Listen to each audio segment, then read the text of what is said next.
Good morning to everyone. I'm Dr. Sumi MS. The topic of my today's presentation is counters from sequential logic of digital logic circuits and design.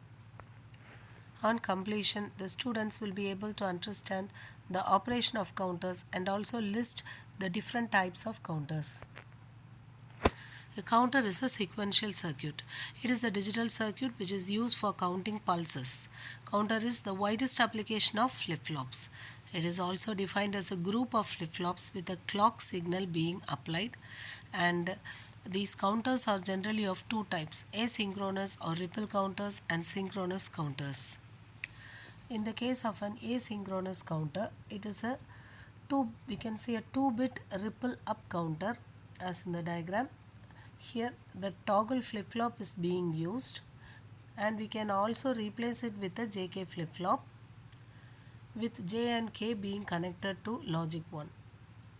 External clock is applied to the clock input of the flip-flop A, and the output of the flip-flop A is applied to the clock input of the next flip-flop, that is flip-flop B.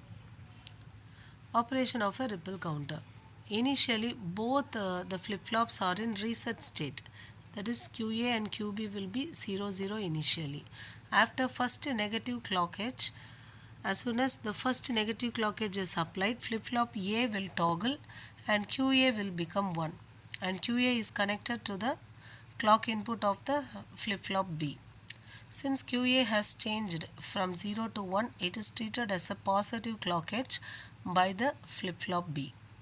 There is no change in QB because flip-flop B is a negative edge triggered flip-flop, and hence QA is equal to 0, 1 after the first clock pulse. Now after the second negative clock edge, on the arrival of the second negative clock edge, flip-flop A toggles again and QA will now become 0. The change in QA acts as a negative clock edge for flip-flop B. So it will also toggle now and QB will now become 1. So the status QB QA is now 1 0 after the second clock pulse. Similarly, after third clock pulse, after third negative clock edge, if flip-flop A toggles again and QA changes from 1 to 0, and there is a positive going change at flip-flop B, and flip-flop B does not change and it remains inactive. So now QB QA is equal to 1 1. Similarly, after fourth negative clock edge, flip-flop A toggles again and it changes from 1 to 0, and this is a negative change in QA, acts as a clock pulse for flip-flop B, and flip-flop B will now toggle from 1 to 0, and therefore QB QA is now 0 0. So this can be represented as a truth table also.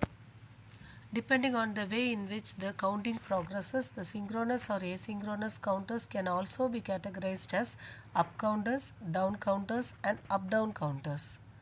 Up counter and down counter are combined together to get a up-down counter. The mode control input is also provided to select either we want up mode or down mode. A combination circuit is required to be designed and used between each pair of the flip-flop in order to achieve the up-down operation. Types of up-down counters. Up-down counters can also be categorized as up-down ripple counters and up-down synchronous counters. Quiz questions on counters. What are the different types of counters? Explain the operation of ripple counter. What do you mean by up-down counter? Thank you.